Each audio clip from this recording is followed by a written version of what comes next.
வழி, இயேசுவே சத்தியம். அந்த சத்தியம் தான் இயேசு. அவர்தான் உங்களுக்கு ஜீவனை கொடுக்கிறவர், அவர்தான் உங்களுக்கு பலத்தை கொடுக்கிறவர்.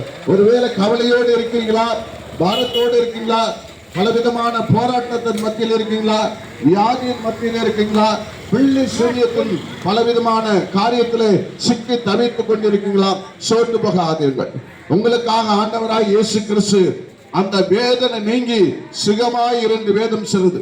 38 ஆண்டுகள் ஒரு மனிதன் பெதஸ்தா என்கிற குளத்திலே வியாதிப்பட்டு அவன் பல நாளாய் கிடக்கிறான்.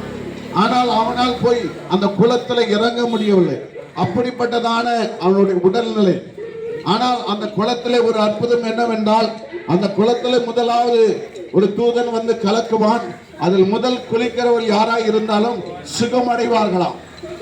ஆனால் இவரால் 38 ஆண்டுகளாய் அந்த குளத்திலிருந்து இறங்கவே முடியவில்லை.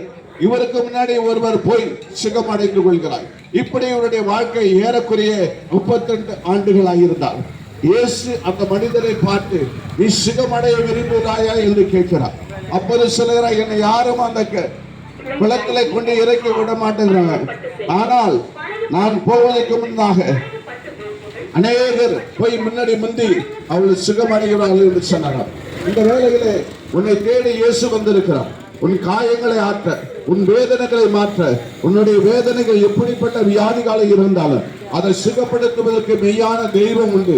அந்த இயேசு கிறிஸ்து இன்னைக்கு உனக்கு சுகத்தை கொடுக்க விரும்புகிறார். உன்னை தேடி வந்திருக்கிறார். எப்படி அந்த குளத்திலே தேடி அந்த மனிதரை பார்த்து நீ சுகமடைய விரும்புகிறாயா என்று கேட்டது போல, இன்னைக்கு உன்னை பார்த்து, அருமையான மகனே மகளே, இந்த இயேசுவை ஏற்றுக்கொள்ள விரும்புகிறாயா? நீ சுகமடைய விரும்புகிறாயா? உன் சூனியத்திலே விக்கிர ஆராதனை வெளியே வர விரும்புகிறாயா? இயேசுவால் மாத்திரமே இது செய்ய முடியும். மந்திரவாதியோ, பணமோ, அறிவோ, எந்த விதமான அதிகாரமோ வாழ்க்கையில ரட்சிப்பு தராது, சமாதானத்தை தராது, நித்திய ஜீவனை தராது. நான் சொல்லுகிற இயேசு கிறிஸ்து ஒருவரே நித்திய ஜீவனை கொடுக்கிறவர். அந்த இயேசு கிறிஸ்துவை இன்றைக்கு ஏற்றுக்கொள். அந்த மனிதன் போய் இயேசு சொன்னார், உன் வேதனை நீங்கிட்டு நீ சுகமாயிரு என்று சொன்னார். அவருடைய குளத்தில் குளிக்கவில்லை. ஆனால் இவருடைய வயதுக்கும் அவருடைய வயதுக்கும் வித்தியாசம். இவருடைய வயது 33, இயேசுடைய வயது ஆனால் 38 வருடமாய் அதற்கு முன்னாக பிறந்த ஒரு மனிதனுடைய வாழ்க்கையில் எப்படிப்பட்ட வியாதியை குணமாக்குவதற்கு வல்லவராய் இருந்தார். 2025 ஆண்டுகளுக்கு முன்னாக வந்த இயேசு உன்னை சந்திக்க முடியாது, உன் வாழ்க்கையை விடுதலை கொடுக்க முடியாது, உன் பாவங்களை மன்னிக்க முடியாது, உன் சாபங்களை மன்னிக்க முடியாது, உன்னுடைய அக்கிரமங்களை மன்னித்து நித்திய வாழ்வு கொடுக்க இந்த மாலையிலே உண்மையுள்ள தேவனாய் இருக்கிறார். அந்த இயேசுவை ஏற்றுக்கொள்ள ஆயத்தமா? அந்த இயேசுவை நோக்கி வருகிற ஆயத்தமா? உன் இருதய கதவுல இடம் கொடுப்பாயா? இந்த இருதயத்தில் அவர் வசிக்க விரும்புகிறார். நீயே தேவனுடைய ஆலயம் என்று சொல்கிறார். இந்த ஆலயத்தில் தங்கி அவர் வசிக்க விரும்புகிறார். மனிதன் கட்டுகிற எவ்வளவு பெரிய ஆலயத்திலும் இல்ல, நீயே தேவனுடைய ஆலயம். உன் இருதயத்தை கெடுக்காது. உன் இருதயம் அசுத்தமான காரியங்கள் நிரப்பப்பட்டிருக்குமானால் இன்னைக்கு அதை விட்டு வருவதற்கு இயேசு உதவி செய்வார். இயேசுவே என்று கூப்பிடு, இயேசுவே என்று கூப்பிடு.